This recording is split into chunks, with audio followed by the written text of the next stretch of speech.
عامر خان سے میری ملاقات ہوئی، میں نے اس کو کوئی دین کی بات نہیں کی، صرف محبت تھی. اب تک اس کے میسج آتے کہ میں زندگی میں کسی سے متاثر نہیں ہوا، تم پہلے آدمی ہو جس سے میں متاثر ہوں. میں نے کوئی جادو کیا، صرف محبت.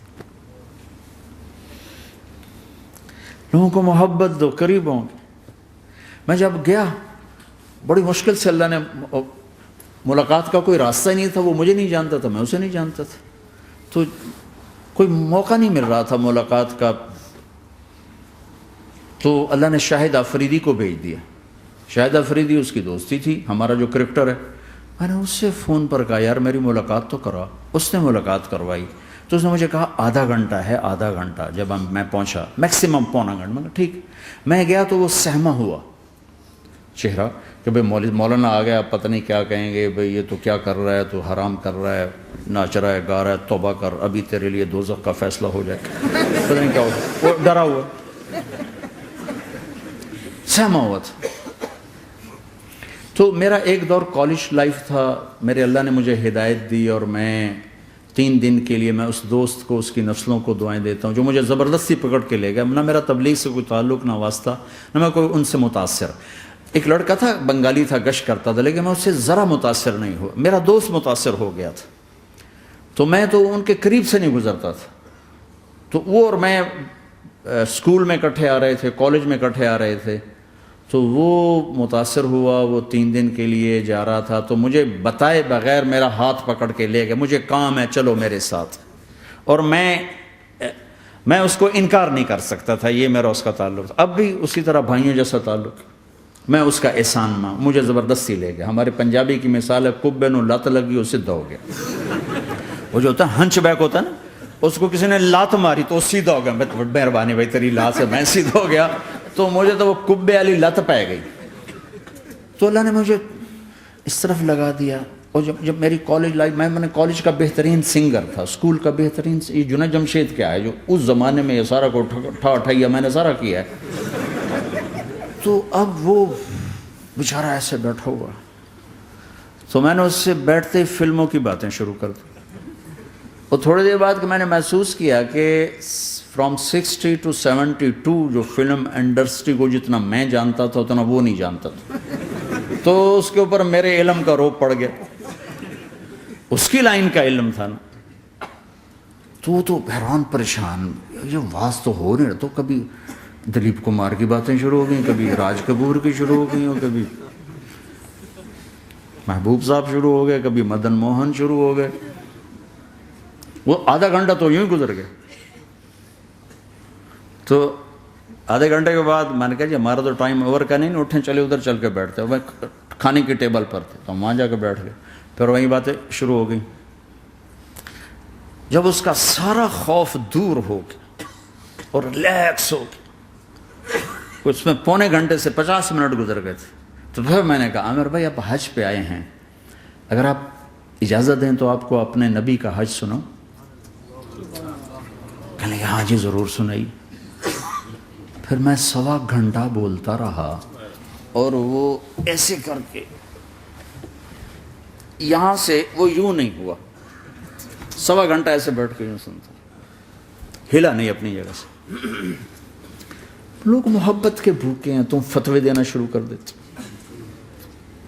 2 گھنٹے کی ملاقات کے بعد جب ہم نکلے تو نیچے تک چھوڑنے آیا عامر خان.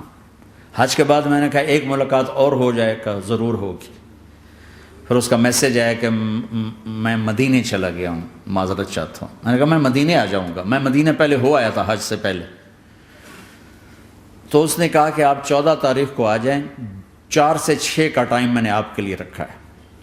تو میں، جنید اور ایک اور ساتھی ہم دوبارہ وہاں چلے گئے. 4 بجے 4:15 ہم اس کے ساتھ ہماری سٹنگ شروع ہوئی.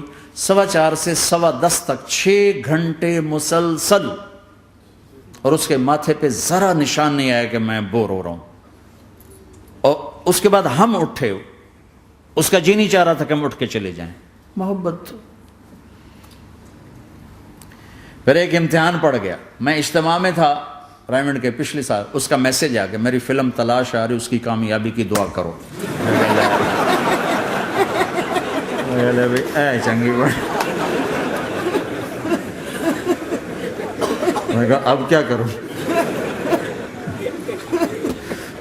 جواب دینا بھی ضروری، دعا بھی نہیں ہو سکتی، کیا کروں؟ تو جب وہ میسج آیا تو میرے سامنے کوئی 10-12 علماء بیٹھے تھے.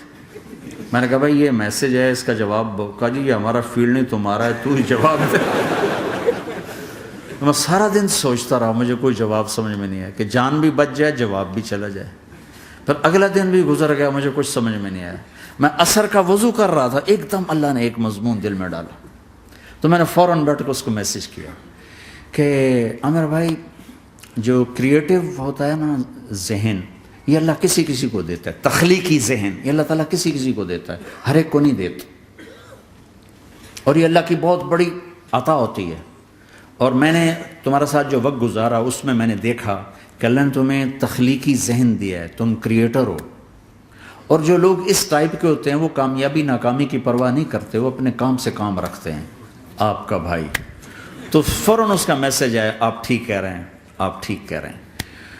بات ہو گئی. پھر میں تھا ہانگ کانگ، میں نے وہاں سے اس کو میسج کیا. دیکھو کسی مصروف آدمی کو براہ راست فون نہ کیا کرو، میسج کیا کرو کہ میں آپ کو فون کر سکتا ہوں، چونکہ میں اس کا بہت ستایا ہوا، بہت ستایا. تو میں نے اسے میسج کیا کہ میں طارق جمیل ہانگ کانگ میں آپ کو فون کر سکتا ہوں، میں آپ کو فون کر سکتا ہوں. میں ہمیشہ اسے، اب بھی میرا فون پہ رابطہ ہے، میں پہلے اسے میسج دیتا ہوں میں آپ کو فون کر سکتا ہوں. اگر اس کا جواب نہ ہے پھر میں نہیں کرتا ہوں. کبھی وہ خود کر لیتا ہے، کبھی وہ میسج دے دیتا ہے کال کر لیں. تو تھوڑی دیر بعد اس کا فون آ گیا کیونکہ میں اس وقت دلی میں ہوں، کانفرنس میں تھا. تو میں نے آپ کا میسج دیکھا تھا، میں اٹھ کے باہر آ گیا ہوں، ابھی آپ سے بات کر کے پھر میں جاؤں گا. تو اسے باتیں کرتے کرتے کہنے لگا آپ کی دعا سے میری فلم کامیاب ہو گئی. میں کہا یا اللہ میں کوئی نہیں کیتی تینوں.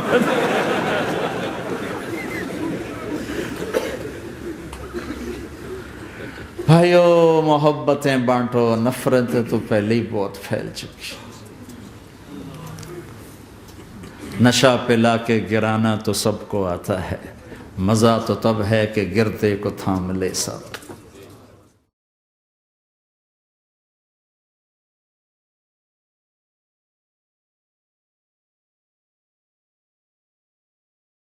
لا إله إلا الله محمد رسول الله عليه صلاة الله وآله والأحبة. لا إله إلا الله محمد رسول الله عليه صلاة الله وآله